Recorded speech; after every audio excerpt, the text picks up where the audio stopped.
नमस्कार, news station में आपका स्वागत है। इस समय की बात करें तो एक बड़ी खबर है, साइक्लोन ताउते में आंख बन गई है, यानी आई ऑफ द साइक्लोन फॉर्म हो गई है, बन गई है। चलिए हम आपको दिखाते हैं कि कहां पर ये आंख बनी है।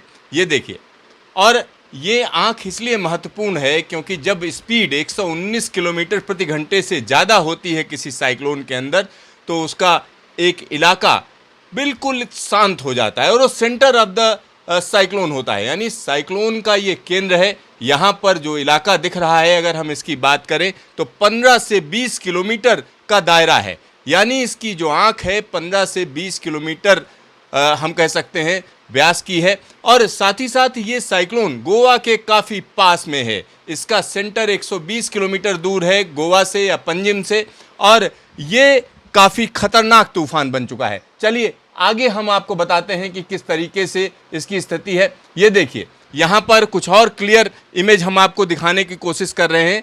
जो इसकी आंख है वो फजी है, यानी बहुत क्लियर नहीं है। जब और ज़्यादा स्पीड बढ़ेगी तो बिल्कुल गोल आंख बन जाती है, लेकिन इस समय ये कहना ठीक होगा कि साइक्लोन में आंख बन चुकी है। चलिए हम आपको दिखाते हैं कि और क्या क्या चीज़ें हैं, किस तरीके से साइक्लोन का क्या रास्ता है और इस समय की स्थिति क्या है। तो इस समय अगर आप देखेंगे तो जो साइक्लोन का रास्ता है वो ये यहाँ पर बड़ी आसानी से आप देख सकते हैं कि किस तरीके से और ये कहाँ जा रहा है।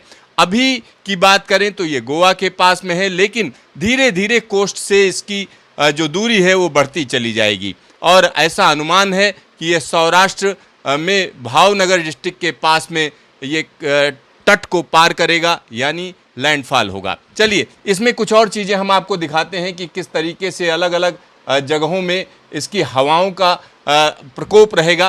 तो यहाँ पर अभी अगर हम बात करें तो जो साइक्लोन है वो गोवा के ज़्यादा पास में है, लिहाजा गोवा के तमाम इलाकों में ज़बरदस्त तरीके से हवाएं चल रही हैं, बारिश हो रही है, क्योंकि साइक्लोन एक बड़ा वेदर सिस्टम होता है, उसका एक बड़ा हिस्सा इस समय हम कह सकते हैं कि कोंकण गोवा के इलाके में अपना असर दिखा रहा है। तो यहाँ पर आप देख सकते हैं कि किस तरीके की स्पीड है। अगर हम उसकी बात करें तो यहाँ पर जो ग्रे एरिया दिखाई दे रहा है, यानी वो सारे इलाके जिसमें मंगलुरु से लेकर हुबली, पुणे, नासिक और वडोदरा, इन सारी जगहों पर जब ये बहुत आगे पहुँचेगा तब यहाँ पर जो स्पीड होगी हवाओं की वो वहाँ असर डालेगी 52 से लेकर 61 किलोमीटर प्रति घंटे की। और जो ये ब्लू इलाका दिखाई दे रहा है, ब्लू की अगर बात करें तो इस समय यहाँ पर जो स्पीड है 62 से 91 किलोमीटर प्रति घंटे की रफ्तार से हवाएं चल सकती हैं। और ग्रीन इलाके की अगर हम बात करते हैं,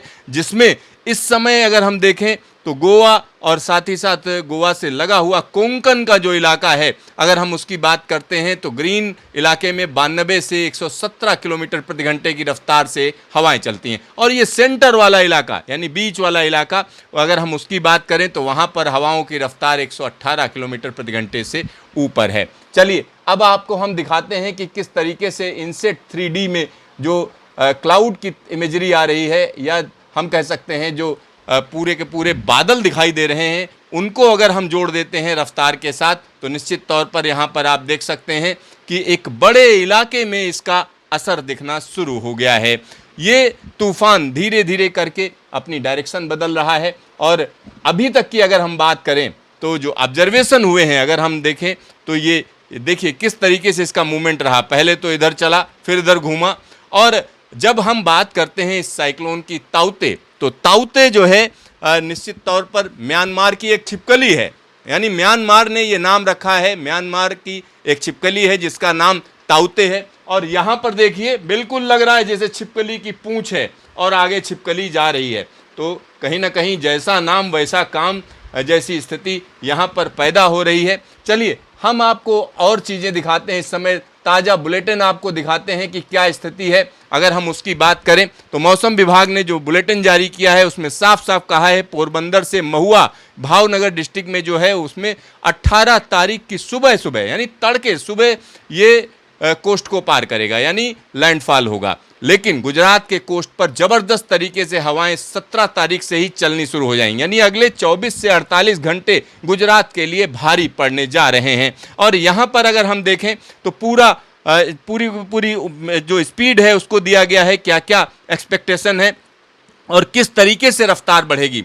तो रफ्तार बढ़नी शुरू हो चुकी है और ये जो रफ्तार है 130, 140, 135, 145 और ये बढ़ती बढ़ती 150 से 160 किलोमीटर प्रति घंटे की रफ्तार पर ये तूफान पहुंच जाएगा। और साथ ही साथ 175 किलोमीटर की गस्टिंग होगी, यानी हवा के झोंके होंगे। अगर हम उनकी बात करें तो 175 तक जाएंगे। उसके बाद 17 तारीख को शाम को 5:30 बजे से इसकी स्पीड थोड़ा सा कम होनी शुरू होगी, लेकिन 18 तारीख को सुबह सुबह हम कह सकते हैं जब ये तट से टकराएगा तब इसकी स्पीड 150 से 160 किलोमीटर प्रति घंटे की होगी, ऐसा अनुमान है अभी का मौसम विभाग का। वेरी सीवियर साइक्लोनिक स्टॉर्म रहेगा। और उसके बाद 18 तारीख को शाम 5:30 बजे तक इसका जो स्टेटस है साइक्लोनिक स्टॉर्म का रहेगा। उसके बाद ये डिप्रेशन में तब्दील हो जाएगा। तो ये एक हम कह सकते हैं कि बड़ा खतरा है, क्योंकि इस समय पूरा देश कोरोना से जूझ रहा है। तमाम तरीके के जो संसाधन हैं वो कोरोना से जूझने में लगे हुए हैं। बहुत से लोग जो बीमार हैं, जो परेशान हैं, उनकी जो दिक्कत है वो और ज़्यादा बढ़ सकती है, क्योंकि ज़बरदस्त तरीके से जब बारिश होगी तो आपका मूवमेंट प्रभावित होता है, साथ ही साथ तेज़ हवाएं चलती हैं तो उसमें नुकसान होता है। तो ये सारी चीज़ें कहीं ना कहीं हम कह सकते हैं आफत में आफत आने जा रही है। तो अगर इस तूफान की रफ्तार कुछ कम होती है और ये तट पर पहुंचने से पहले अगर कमज़ोर हो जाता है तो ये किस्मत होगी गुजरात के लोगों की। लेकिन अभी की जो स्थिति है उसमें साफ साफ दिख रहा है कि ये अभी फ़िलहाल कमज़ोर नहीं पड़ने जा रहा है। और जो वार्निंग दी है मौसम विभाग ने, अगर हम उसकी देखें तो यहाँ साउथ कोंकण और गोवा के लिए light to moderate rainfall, heavy to very heavy rainfall, at few places extremely heavy rainfall. तो मतलब साउथ कोंकण और गोवा के तमाम इलाकों में आज से लेकर 17 तारीख यानी कल तक झमाझम बारिश का सिलसिला रहेगा। नॉर्थ कोंकण की बात करें तो वहाँ पर भी 16 और 17 की बात की जा रही। गुजरात की बात कर लेते हैं, क्योंकि गुजरात की अगर हम बात करें तो लाइट टू मॉडरेट रेनफॉल तमाम जगहों पर होगी। Coastal district of Saurashtra from today afternoon, यानी आज दोपहर के बाद वहाँ पर बारिश का सिलसिला बढ़ जाएगा। उसके बाद heavy to very heavy rainfall Saurashtra और कच्छ में, दीव में, सदर्न मोस्ट गुजरात रीजन में extremely heavy rainfall. Extremely heavy rainfall का मतलब हुआ कि 20 सेंटीमीटर से ज़्यादा की बारिश होगी। तो ये एक खतरनाक स्थिति है और 18 तारीख को तो ये तूफान लैंडफॉल कर ही रहा है, तो तमाम जगहों में ज़बरदस्त बारिश हो सकती है। राजस्थान की बात करें तो राजस्थान के लिए मौसम विभाग ने कहा है कि जो दक्षिणी राजस्थान है उसमें 18 तारीख को ज़बरदस्त बारिश होने का अनुमान है और साथ ही साथ 19 मई को भी ये बारिश राजस्थान के तमाम इलाकों में हो सकती है। चलिए कुछ चीज़ हम आपको और बताना चाह रहे हैं, क्योंकि इस साइक्लोन में आँख बन गई है। अगर हम आँख की बात करें तो आँख के स्ट्रक्चर के बारे में, साइक्लोन के बारे में हम आपको बताना चाहेंगे।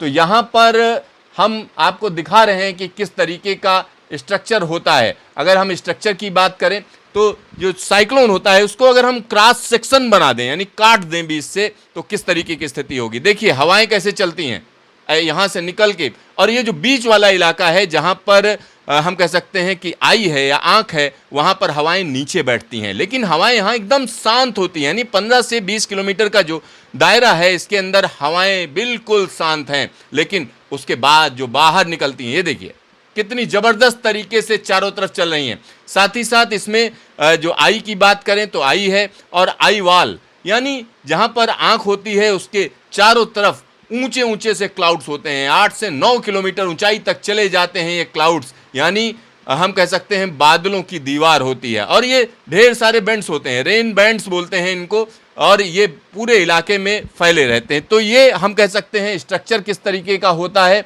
उसको यहाँ पर आसानी से समझा जा सकता है। और अगर हम बात करें तमाम इलाकों में तो यहाँ पर मौसम विभाग ने बताया है कि जो समंदर है, स्टॉर्म सर्ज की अगर हम बात कर लेते हैं तो 3 मीटर से ज़्यादा जूनागढ़ में समंदर ऊपर चढ़ जाएगा। 1 से 2.5 मीटर की ऊंचाई तक लहरें दीव, गिर सोमनाथ, अमरेली, भरूच, भावनगर, अहमदाबाद और आनंद, सूरत, तो ये जगहें जहां पर हम कह सकते हैं कि समंदर पास में है, वहां की बात हो रही है। और द्वारिका की बात करें तो द्वारिका कहीं ना कहीं इस साइक्लोन के कहर से बहुत ज़्यादा परेशान नहीं होगा, क्योंकि 1 मीटर तक की लहरें हैं। जामनगर, पोरबंदर, इन सारी जगहों पर सतर्क रहने की ज़रूरत है।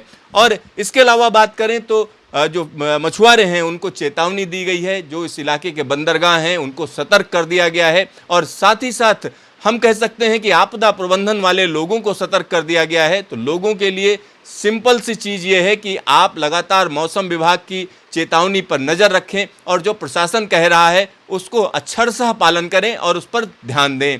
तो देखते रहिए न्यूज़ स्टेशन, फिर मिलेंगे दोबारा।